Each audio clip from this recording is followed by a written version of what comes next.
All right, ready to dive in. Today you're getting microscopic. We're tackling microbiology, and I have to say, your notes here Are fascinating, especially, given everything the past few years. have thrown at us. We're talking about things that, well, invisible to us. Absolutely run the show. That's right. So whether you're brushing up for a big presentation, or maybe you're Still thinking about, well, everything COVID, or if you're just curious, really getting a handle on these microscopic powerhouses. is key, wouldn't you say? Absolutely. No more blissful ignorance for us. So, ready to unravel this world. Absolutely. When we talk about microorganisms, it's easy to get caught up in the idea of pathogens. And the harm they can cause. Yeah. But it's important to remember the vast majority of these microorganisms. They're harmless. Many, in fact, Right. are absolutely crucial to life on Earth. Okay, so let's break down these microorganisms. I have your research right here, and I see we're covering Bacteria, viruses. even some of the more unusual suspects, like prions. Yes, it's a fascinating world, with incredible diversity, ranging from the incredibly simple.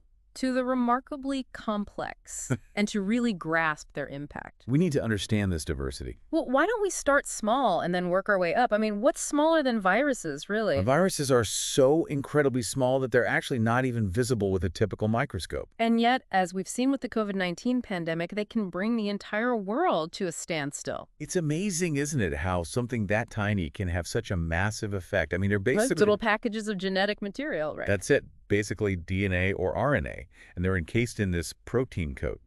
They come in all sorts of shapes and sizes. Each with its own way of, entering a cell, hijacking the cell. And some even have what's called a lipid envelope. It's like this cloak of fat molecules, It helps them to be even more sneaky about getting into cells. Sneaky and efficient. And speaking of efficiency, you mentioned a study in your research comparing. The replication rates of viruses versus bacteria, it's mind-blowing how quickly they can multiply. Absolutely. And that speed is partly because they're so simple. They don't have the machinery to reproduce on their own. Like bacteria do. And that's because they have a more complex structure. They've got the equipment, like ribosomes. For making proteins, they even have their own DNA, which is often in this circular form. I remember learning about binary fission, how bacteria reproduces. It's just incredibly fast, Yeah. especially compared to how our own cells divide. And it seems that They're constantly evolving and adapting. and that rapid reproduction, that's really key to their resilience. That's how they develop antibiotic resistance, which is a growing problem. That's right. And speaking of bacteria and how they impact our health, Yeah. Streptococcus pneumonia, which Causes pneumonia, that's one that comes to mind. it reminds us that not all bacteria are beneficial. Absolutely.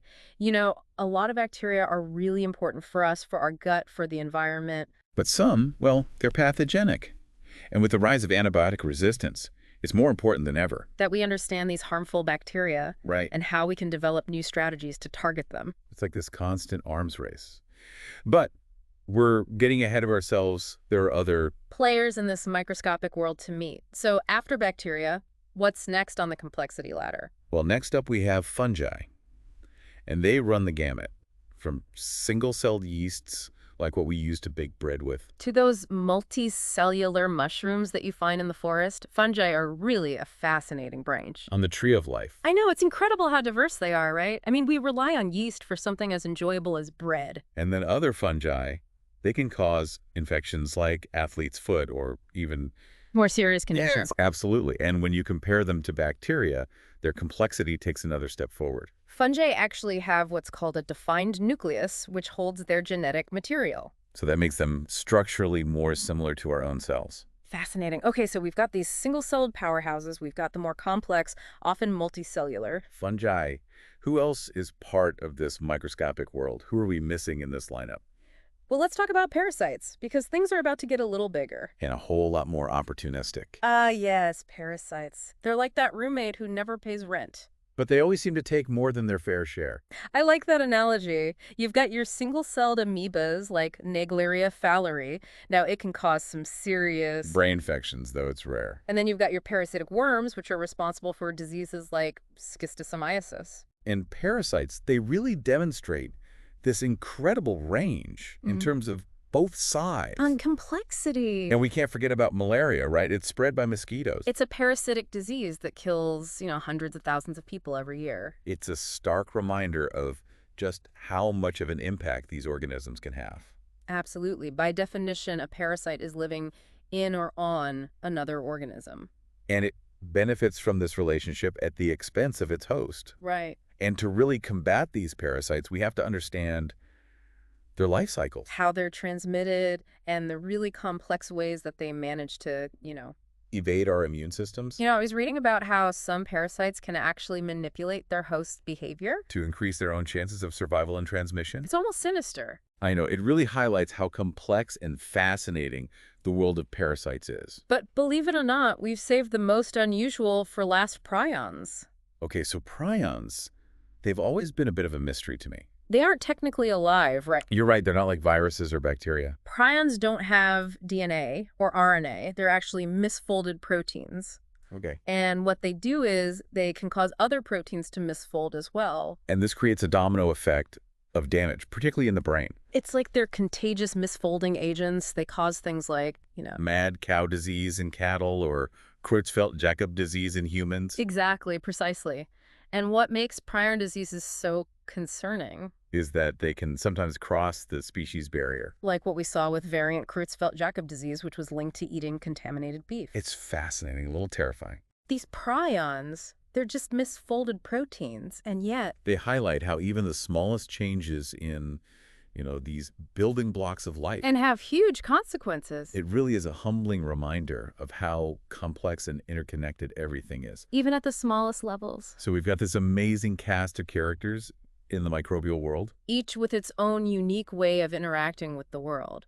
But just focusing on the disease-causing aspect. It kind of misses the bigger picture, don't you think? Absolutely. It's like focusing on a single bad apple and forgetting that there's an entire orchard out there. Most microorganisms are not harmful at all. In fact, many are essential for life as we know it. And I think that's the perfect place to transition to the next part of our deep dive. So after a quick break, we'll be back to explore why these often overlooked microorganisms really do matter so much. Stay with us. Welcome back, everyone. So we've met the A-listers of the microbial world. From those stealthy viruses to the downright strange prions. But I have a feeling there's more to this story. And, you have a whole stack of research here. I get the feeling we're not just talking about. Dodging microscopic bullets. Right, exactly. The real story of microorganisms is about the essential role. That they play in, pretty much everything. Okay, you've got me intrigued.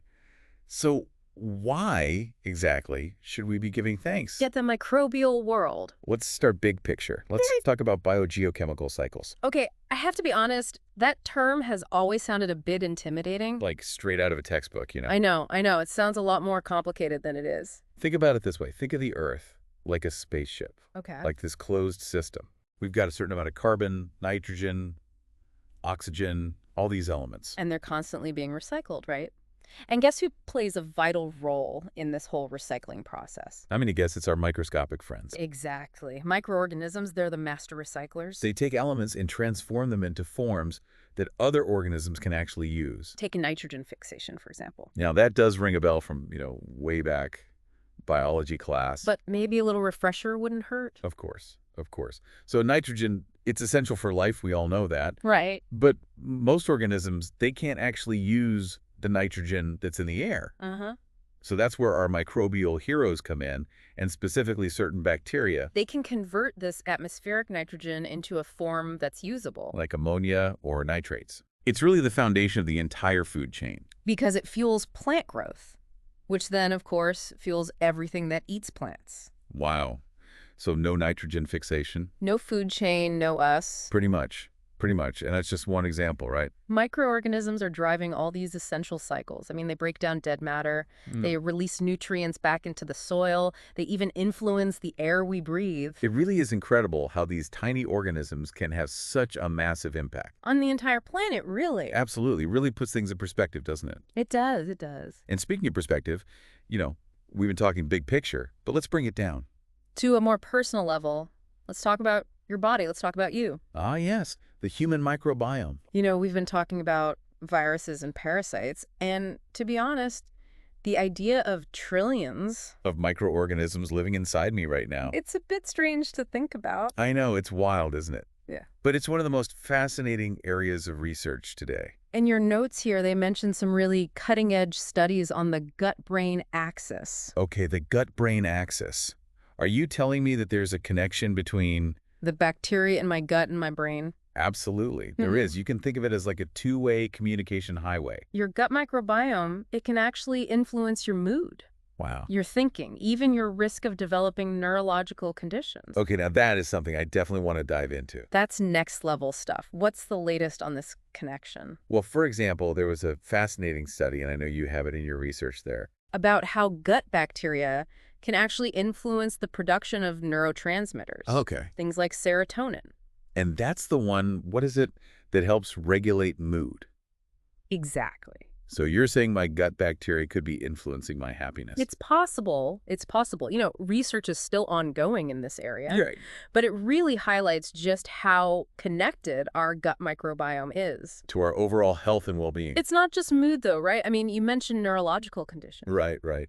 Researchers are exploring links between gut bacteria and conditions. Like Parkinson's disease, Alzheimer's, even autism spectrum disorder. This is really making me rethink, my relationship with my gut bacteria. They're not just like passive residents, they're active participants in my health. Exactly, exactly. They're active participants. And as we learn more and more about this complex ecosystem within us, we're discovering ways to actually influence it. To influence its composition.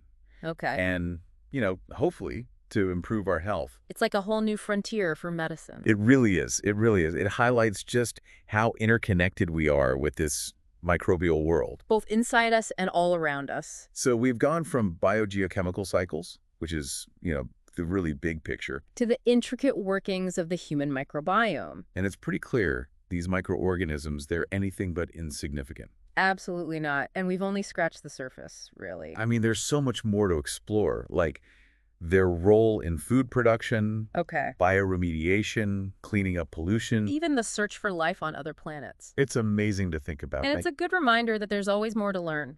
About this unseen world all around us. But I think that's a good place for a break. So we'll be back soon to wrap up this deep dive with some final thoughts. It's really amazing, isn't it? We can talk about how important microorganisms are and how crucial they are to, well, everything, but it's hard to, really wrap your head around it sometime. It really is. It's like a complete paradigm shift. We tend to think about ourselves as being separate from nature. But the reality is we are completely intertwined with these microbial communities. We are. Okay, so before we wrap up this microbial deep dive, why don't we take a moment to recap, for our listeners. What are the key takeaways here? Well, I think we started off strong. Right. Diving straight into the incredible diversity of the microbial world. We've got viruses with their efficient, even if it's a bit ruthless, replication strategies. Then there's bacteria with that amazing ability to adapt. Right, right. And of course, fungi, they sort of bridge the gap between, the single-celled and the multicellular world. And who could forget those opportunistic parasites? Yeah. They are the true masters of survival. Oh, yeah. And we can't forget about those prions, right? It's kind of wild to think about. Even just misfolded proteins can have this profound impact on living organisms. Absolutely. It's amazing, isn't it? And from there, we sort of shifted gears a little, right? We started talking about the crucial roles that microorganisms play in our world. Like how they drive biogeochemical cycles. They're essentially what? The caretakers of this planet's delicate balance? They really are. And then we zoomed in, right? We talked all about the human microbiome. That intricate ecosystem that lives within each and every one of us. I know. And it was fascinating to explore how that microbiome can influence, everything, really. From our digestion and immunity to, within our thoughts and emotions. Absolutely. And all of this research on the gut-brain axis, which you've been researching quite a bit. It's really just the tip of the iceberg, wouldn't you say? Oh, absolutely. It really is. We're just starting to understand how these microbial communities actually communicate. With our bodies, how they influence our health. I know. Speaking of just scratching the surface. You mentioned earlier that with this research, we're really just getting started. It just makes me wonder, what other microbial mysteries are out there just waiting to be uncovered. Oh, I'm sure there are countless mysteries still out there. Think about all the different microbiomes, right? We've got the oceans, the soil, Right. forests, even the built environment around us. And each microbiome has its own unique composition. Its own unique contribution to the ecosystem. It's like this whole universe of unseen interactions that are happening all the time. All around us. And it's shaping the world in ways that, well, that we're just beginning. You can't even comprehend. I know. And as we develop, newer and better tools, newer technologies. Imagine the discoveries that await us. It's pretty humbling when you think about it. To realize that we share this planet with this vast... It's an incredibly diverse array of life. So much of it is still a mystery to us. It's true, but it's also incredibly exciting, isn't it? I mean, every new insight, every new discovery. It has the potential to completely revolutionize how we understand Life itself. It could even hold the key to solving some of the biggest challenges that we're facing. Exactly. I mean, think about it. New antibiotics. Right. What about more sustainable ways to farm? Maybe even ways to combat climate change? All of that and more. The possibilities are truly endless. They are. They really are. Well, on that note of optimistic exploration, I think it's time to let our listeners ponder, all the wonders and all the mysteries of the microbial world. So thank you for joining us on this deep dive. It has been An enlightening journey into, this unseen world that's shaping our lives. and shaping our planet. Absolutely. Till next time, keep exploring.